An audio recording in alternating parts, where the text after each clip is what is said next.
So now we're ready to take a look at our digitally synthesized waveforms, the synth sound sources. Select the Synth tab in the Oscillator section.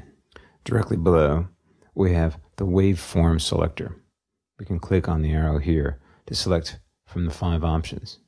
Let's start by selecting the most basic waveform, the sine wave. Keep an eye on the scope and spectrum analyzer while you listen. The tone sounds very pure. The spectrum analyzer shows a single prominent frequency, and the scope shows a rounded, continuous waveform. Sine waves contain only a single fundamental pitch. Played 1 octave higher, you can see the fundamental frequency move up in pitch, and the waveforms cycle twice as frequently. Now check out this series of sustained sine waves. Fundamental, octave, 5th, next octave, 3rd, 5th, dominant 7th, and octave. Sounds other than sine waves contain additional frequencies above the fundamental. These frequencies are called partials. I just played the partials that would be produced by a naturally vibrating body. Partials can also be non-harmonic frequencies that are not part of the overtone series. Next, let's move to the sawtooth wave. Wow, that's pretty buzzy. The scope reveals sharp, pointed edges ramping up and dropping straight down. And the spectrum analyzer shows a series of partials descending gradually. These partials are the notes of the musical overtone series. The sawtooth wave contains all partials within the overtone series, and these have a lot of energy. They decrease in a linear fashion, so that the second partial contains half the energy of the fundamental, the third contains 1/3 of the energy of the fundamental, and so on. Now let's take the sawtooth wave and bring up the shape slider for a moment. The scope reveals equally spaced positive and negative values with no curves or gradual transitions whatever. But as the spectrum analyzer shows, every second partial is missing from the series of overtones. Like the sawtooth wave, the partials in the square wave decrease in a linear fashion. They have a lot of energy. They're loud. The physics and acoustics of vibrating hollow tubes with a single open end produces a similar pattern of alternating partials. That's why the square wave tends to remind us of clarinets and other woodwind instruments. Next, we'll move the shape slider back down. Let's select the triangle waveform. Notice its similarity to the sine wave. Notice how rapidly the energy of the partials decrease. And like the square wave, it too is missing every other partial in the overtone series. The triangle wave shape is similar to that of a sine wave, but with sharp rather than rounded edges. So the high frequencies in the triangle wave have much less energy. It's a mellower sound, similar to a sine wave. The partials decrease in an exponential fashion, fading away rapidly as you go higher in frequency. Our last choice in the waveform selector is the noise option. We'll start with a bit of white noise. As you can hear as well as see, there's a great deal of high-frequency energy in white noise. There's no detectable fundamental pitch or frequency. All frequencies are equally represented. The shape slider allows us to move between white and pink noise options. White noise contains equal energy in equally spaced frequency bands, say between 100 and 200 Hz or 800 and 900 Hz. Pink noise contains equal energy per octave. Higher octaves contain much wider frequency ranges. So let's slide over to pink noise. It's obvious how much less intense the high frequency content is in pink versus white noise. Later on, we'll take a look at the shape and symmetry sliders and examine how they modify digitally synthesized sound sources.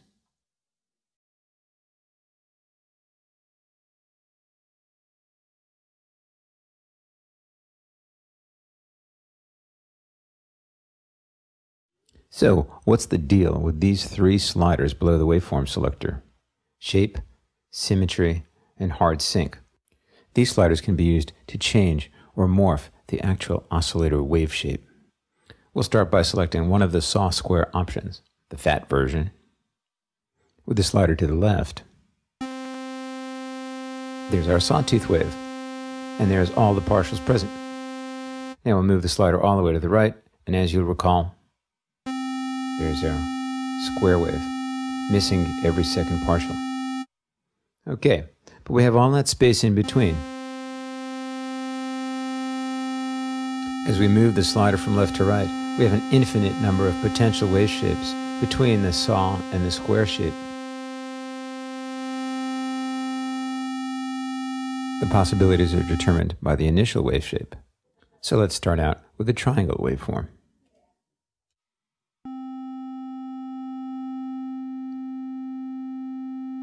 As you can see, the triangle wave shape moves gradually towards something like a square wave, but still mellower in the upper frequencies. So the shape slider morphs the contours of any given oscillator gradually from one shape to another. Let's see what happens when we start out with the sine wave. A pure sine wave has no overtones, but as we change the contour, we gradually morph to a shape that contains the octave above in varying degrees of intensity. Now let's move on to the symmetry slider. We'll start out with a square wave to demonstrate what it does. We'll choose saw square fat and move the shape slider all the way to the right so that we can start out with a pretty perfect square wave.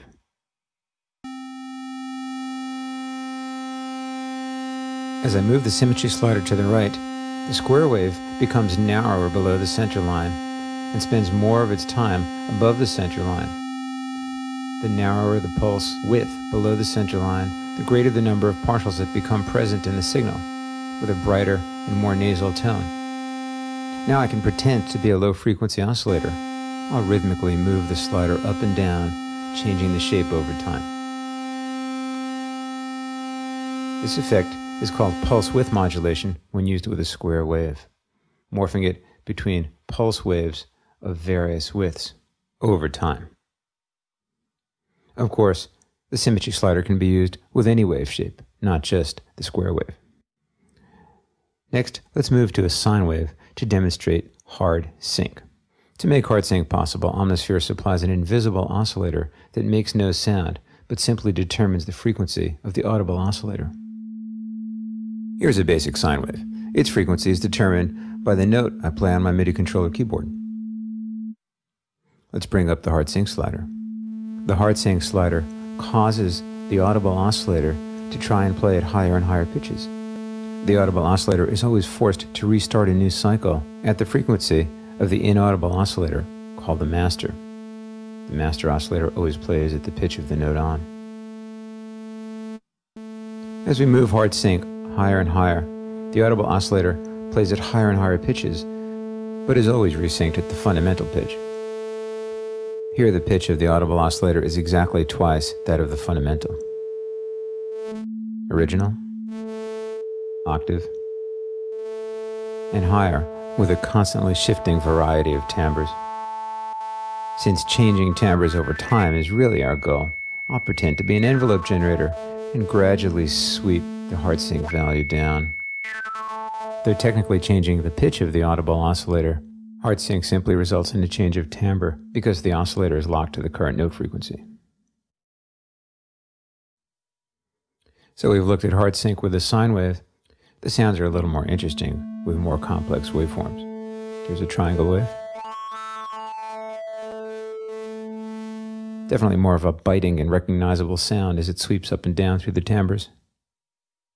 And here's a sweep of the hard sync slider with a modified waveform. Well, we sure love to sweep these sliders over time to create timbral changes that are not static, but we're going to get mighty tired of grabbing knobs and moving them up and down manually. That's why we need LFOs and envelope generators. We'll be looking at them later, but first we'll take a look at the analog and phase controls.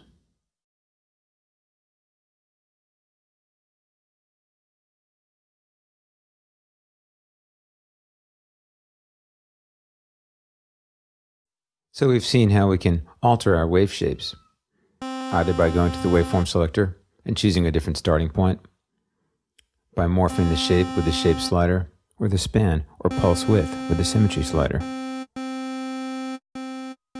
But let's face it, it's all still sounding incredibly sterile and boring. We have to do something to spice up the sounds and to make sure that they're not so identical every time they're played. And that's what analog and phase help us do. Let's bring that up. You hear that change, right? I know you hear that change.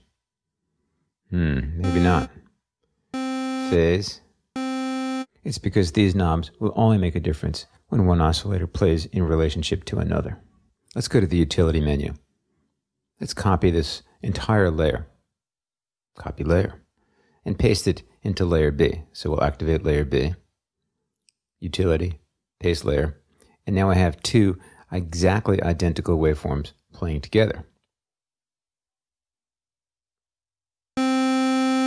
Sure enough, we have the exact same waveform and sound we had before, only playing twice as loud. The same waveform, doubled. The shape and partials are the same, only twice the volume. Toggling layer B verifies that.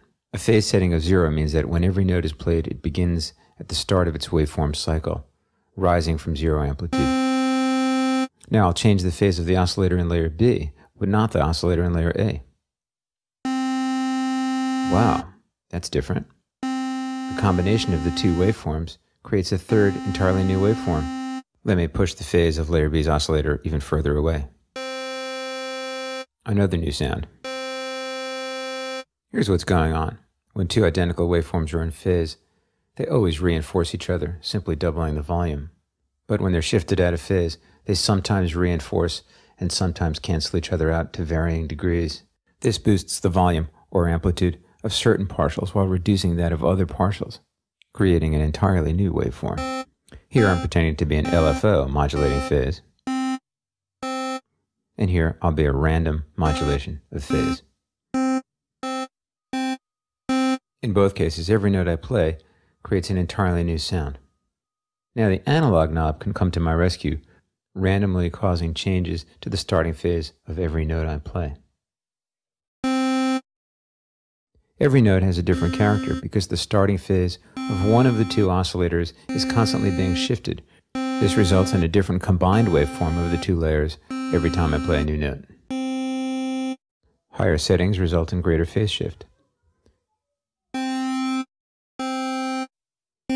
At settings below 50%, phase shift is all the analog knob does. So what about at higher settings? That rhythmical change of sound is not being caused by an LFO. Above values of 50%, the analog knob causes changes in pitch as well as phase. When the oscillators are detuned, they shift in and out of phase rhythmically, moving between reinforcing and canceling each other's amplitudes. With analog only slightly above 50%, the oscillator is only slightly detuned, and the beating is very slow. As the pitches of the two oscillators move further apart, the beating becomes more rapid. And as the pitches move closer together, the beating slows down. The beating is not just a rhythmical change in volume, it's literally a rhythmical change in timbre as the resulting waveform keeps shifting and changing over time. At settings above 50%, the analog knob creates both pitch and phase changes, and these create interesting effects when played against another oscillator.